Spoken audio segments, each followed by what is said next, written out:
Hey, I'm Alan Smith. My name is Tvette Smith, and we are the co-directors and co-creators of the film Born Equal. Born Equal.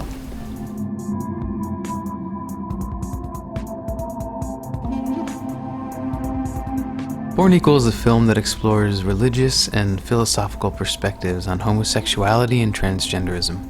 It questions whether human nature can always be argued as a black and white issue, or is there an element of gray in all of us?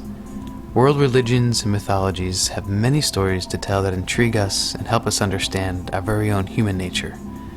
A same-sex Christian couple, Renee Sugar and Kelly Smith, have graciously allowed us to film a day in their life. It is here where we find out how a modern family lives their lives in a world that is often prejudiced towards them. I'm Kelly, this is Renee, Corey, and Shelby.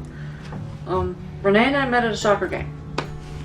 Renee played soccer for years and years. Although there's a lot of discrimination and prejudice, we have felt it on both sides because both of us have been married to men.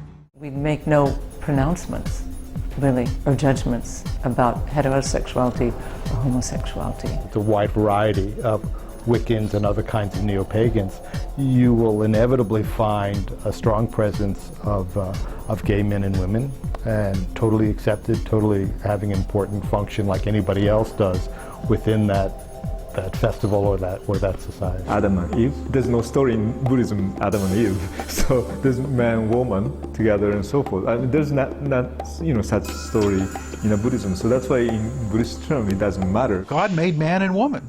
It's clear, right? Well, actually, no, it's not clear. So I would get up and say, according to Jewish tradition, the first human created was intersex. It was a hermaphrodite. Many Christians think, well, we're just so much better. That's not loving.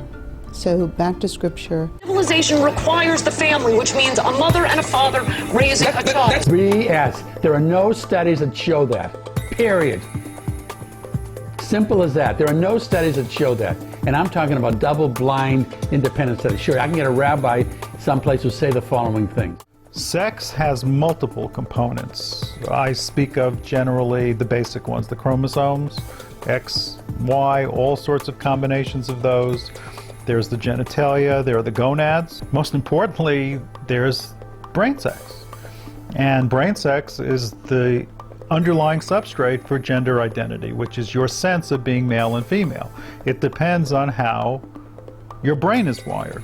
I don't think the matter of what the gender is in a couple is as important as the nature of the relationship itself. I say to our counterparts who fought for women's rights, did you believe in the rights for all people, or was it just your own? I say those who fought for civil rights of African Americans, I say, was it for all people, or was it just for your own? I have proxy. I have her medical paper. I can go in there. What's going on? Well, we need to talk to her next of kin. You can't get any more next to her kin than I am, honey. I sleep with her every night. What's going on with my partner?